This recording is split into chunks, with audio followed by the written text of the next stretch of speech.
Hello everyone, আমার চ্যানেলে সবাইকে স্বাগত। আপনারা সবাই কেমন আছেন? আশা করছি ভালোই আছেন।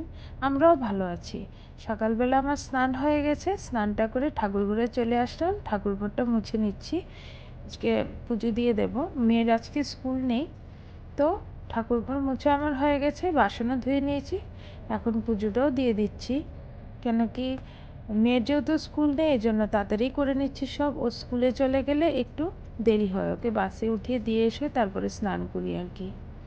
তো এখন পুজো টুজো আমার শেষ, চলে এসেছি রান্নাঘরে ব্রেকফাস্ট বানাতে।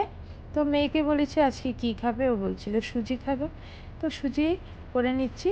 সুজিটা একটু ঘি দিয়ে ভেজে আর একটু দুধ দিয়ে করেছি, চিনি অল্প দিয়েছি, ও বেশি মিষ্টি হলে আবার খেতে চায় না। তো ও বলছিল সুজি খাবে, তো এই জন্য সুজিটা করে নিলাম। আর সবজি ভাজা এগুলো তো রোজ মাঝে মধ্যেই খাওয়া হয়, এই জন্য আজকে বলছে যে সুজিই খাবে। তো ভাবলাম ও যেহেতু বলছে সবাই খেয়ে ফেলবো, যদিও আমি এতটা পছন্দ করি না। তো সুজিটা আমার হয়ে গেছে। সুজিটা বানানোর আগেই লুচি আমি মেখে নিয়েছি ময়দা। তো ভাবলাম কি আজকে লুচির মধ্যে একটু কালো জিরে দেই, ভালো লাগে আমার বেশ কালো জিরে দিয়ে লুচি খেতে। তো ময়দাটা আমি একটু গরম জল দিয়ে ভিজেছি, আর ময়ামও দিয়েছি, কিন্তু একটু মানে কমই দিয়েছি, বেশি দিইনি। আর অনেক দিন যাবৎ আমার লুচি খেতে খুব ইচ্ছে করছিল। আজকে যেহেতু সুজি বানিয়েছি তাই ভাবলাম লুচিই করে নিই। আর আমার মেয়ে যদি অতটা ভালো বেশি একটা লুচি খেতে পছন্দ করে না, কিন্তু সুজি করলে লুচি খেতে চায়, এই জন্য লুচি করে নিচ্ছি। ও বলেছিল ওকে দুটো দিতে, ওর জন্য প্রথম দুটো লুচি ভেজেছি, তারপরে আমি জোর করে ওকে বলেছি না তিনটেই খাও, নাহলে তো পেট ভরবে না। তো তিনটেই খেয়েছিল। তো আমার হাজব্যান্ডের জন্য চারটে লুচি ভেজেছি। ও তো লুচি বলে আর কিছু লাগেই না, যেহেতু অনেক দিন যাবৎ লুচি করি না, তো এই জন্য ভাবলাম কি চারটে দেই। ও যেহেতু ভালোবাসে খেতে, তো দিয়ে দিয়েছি। ও এখানে বসে বসে খেয়ে নিচ্ছে। তো আমার মেয়ে ওই দিন ভিডিওটা করছিল, আমি তো কাজে কর্মে খুবই ব্যস্ত ছিলাম। এই যে দেখুন কি করে শুয়েছে, ওর খাওয়া শেষ। আর আমি এখন লুচি নিয়ে চলে এসেছি। আমি লুচির সঙ্গে চা খেয়েছি, একটু কড়া করে দুধ চা খেয়েছি। আমার লুচির সঙ্গে চা খেতে খুব ভালো লাগে। তো চলে আসলাম রান্নাঘরে, এখন শাকগুলো বেছে নিচ্ছি। এগুলো অ্যাকচুয়ালি মূলোর শাক, আমার বাবা লাগিয়েছিল।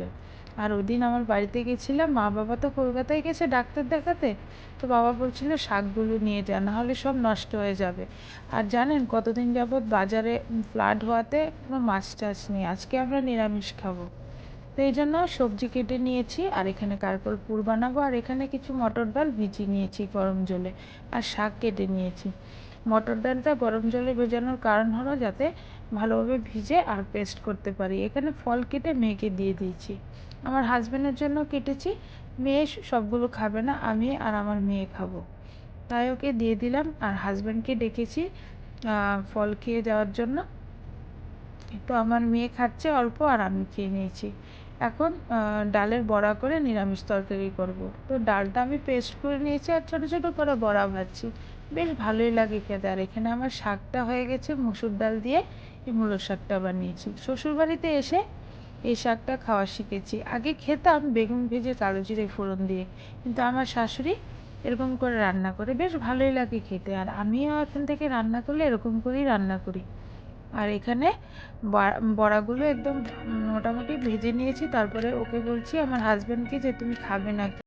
ভাজা বড়া খেতে তো সবাই ভালোবাসে, ওকেও দিলাম কয়েকটা, তা ও খাচ্ছে, ও খেতে ভালোই বাসে। তারপর আমিও কতগুলো নিয়ে এসেছি, বসে বসে গল্প করতে করতে খেয়েছি। আর আমাদের বলুন কি, এই সকালে স্নান করে রান্না করেই বেশিরভাগটা সময় কাটে। তো আজকে আমি আপনাদের সঙ্গে শেয়ার করছি সকালবেলা পুজো দেওয়ার পরে রান্না করে আমি কি কি করি। কি কি করি আবার কি, রান্নাই করি, আর তো কোনো কিছু কাজ নেই। আর শাশুড়িও একটু আমাকে হেল্প করে দেয়। আজকে যদিও সবজি টবজি সব আমিই কেটেছিলাম। আর অন্য অন্য দিন মেয়ে স্কুলে চলে গেলে শাশুড়ি সকালে ব্রেকফাস্টটা করে, নাহলে ব্রেকফাস্টটা অনেকটা দেরি হয়ে যায়। এখন আমি টেবিলটা একটু মুছে নিচ্ছি, যেহেতু অনেক দিন সমানে বৃষ্টি, কাজের মাসিও আসছে না। আজকে 5 দিন হয়ে গেল কাজের মাসি আসেনি। রান্না আমার শেষ হয়ে গেছে, এই জন্য আমি সাইডের ওয়াল, স্ল্যাব, গ্যাস ওভেন সবগুলো একটু পিল দিয়ে মুছে নিচ্ছি। অনেকগুলো আজকে বাসনও পড়েছিল, তো ভাবলাম বাসনগুলো মেজে নিই। আজকে বাসন মাজি না, একটু একটু পরে পরে খালি কারেন্ট যাচ্ছে এরকমই করছে। এই ফ্লাড হওয়ার পরের থেকে কারেন্টে একদম শান্তি দিচ্ছে না। যাই হোক, আজকে অল্প একটু রোদ উঠেছে, অনেক ক্ষয়ক্ষতি হয়েছে, মানে ম্যাক্সিমাম লোকের অনেক ক্ষয়ক্ষতি, বাড়ির অবস্থা তো খুবই খারাপ। আজকে আমার শাশুড়ি মাসিকে ফোন করেছিল, মাসির বাড়িতে তো যা জল উঠেছে, একদম কাদা কাদা হয়ে আছে। মাসি এগুলো খালি পরিষ্কার করছে। তো শ্বশুরের খাওয়ার টাইম হয়ে গেছে, শ্বশুর স্নান করে চলে আসলো খেতে। আমার শাশুড়ি শ্বশুরকে খাবার দিচ্ছে আর আমি এখানে বাসনগুলো মেজে নিচ্ছি। অনেকগুলো বাসন পড়েছে, এই জন্য বাসনগুলো মাজতে মাজতেও দেরি হয়ে গেছে। আবার কারকলপুর বানাবো। কারকলপুরটা বানানোর জন্য ব্যাটারটা আমার আগের দিনে আমি ব্যাটারটা বানিয়েছি রেখেছিলাম। তো ব্যাটারটাই ছিল অল্প কতটুক, মানে কালকে আমি ইয়ে করেছি, চাল কুমড়োর পুর বানিয়েছিলাম, এই জন্য বেশি ব্যাটার গুলে নিয়েছি, এটা ছিল, তো রেখে দিয়েছি। এখন আমি কারকলপুরটা ভেজে নিচ্ছি। কারকলপুরটা ভেজে তারপরে রেখে দিয়েছি। আর হাজব্যান্ড বলল কি একদম নরম নরম হয়েছে, মুচমুচে হয়নি। কেন কি অনেক রান্নাবান্না ছিল, আর নিরামিষ রান্নাও কিন্তু অনেকটা টাইম লাগে। মাছ নেই তবুও অনেকটা টাইম লাগে। মাছ রান্না অনেক তাড়াতাড়ি হয়ে যায়, কিন্তু একটু ভাজা বড়া করতে গেলে একটু দেরি হয়। আমি কি করেছি, ভাজাটা ভেজে মানে পুরটা ভেজে রেখে দিয়েছিলাম, এই জন্য একদম নরম হয়ে গেছিলো। তো এখন হাজব্যান্ডও স্নান করে চলে এসছে, সবারই স্নান টান শেষ। আমি তো সকালেই করে নিয়েছি, ও চলে এসছে খেতে। তো এখন সবাইকে ভাত দিয়ে দেব।